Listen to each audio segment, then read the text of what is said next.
The Delaware judge overseeing the trial between Twitter and Elon Musk has put the legal battle on a brief hold to give Musk time to complete the deal. This comes after Musk's sharp U-turn that he's made. But is he for real this time? That's the big question. Yahoo Finance's Alexis Keenan joins us now with more analysis. Let's start with the stay. Is it clear how long the temporary stay is effective for here?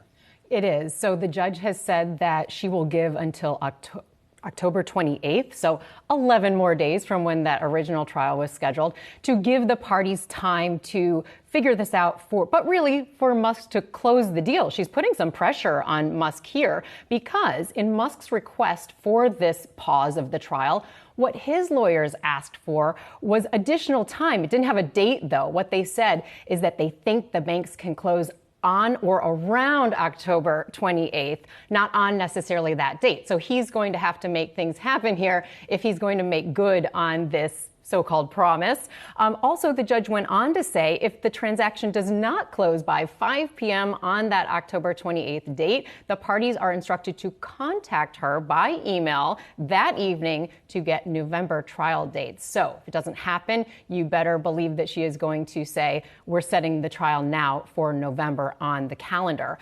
Also, the request by Musk also gives two possible scenarios. So if we're trying to evaluate how serious he is about closing, we can look to the language that he gave to the judge. And what his lawyers say is that one scenario is the deal closes. They say that's by far the most likely. That's the language that they use. Second, they say the deal does not close because the debt funding is not there. They say that's much less likely, in which case Twitter has some new facts on which it can assert new claims. So not necessarily feeling like super strong language, but at the same time, the lawyers say this is a much more likely scenario and that they are working diligently with the banks to get it done. They just need more time, that this debt financing, this $12.5 billion, doesn't just come together overnight.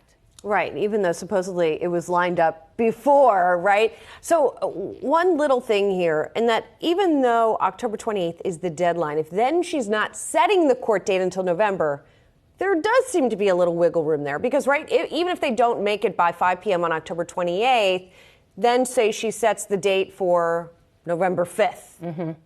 If presumably they close the deal before November 5th, she'd cancel the trial. So there's a little, not much, but a little wiggle room. A little bit more. I could envision a scenario where if it's the 29th is the new date because they just need a little more time, right, I would think that they could come to an agreement on that date. So still a big question mark looming over this, but definitely some commitments by Musk. He also submitted with his court filings $27 billion commitment on the equity side, among that $33 billion that he had previously committed. So he's trying to show the court, at least through his papers, that he's coming up with some of this money, and he says he is working with the banks. All right. Well, Twitter shares sitting pre-market at about $49 at this point in time, and Tesla shares have moved lower by about 10% over the course of this week with all of this taking place.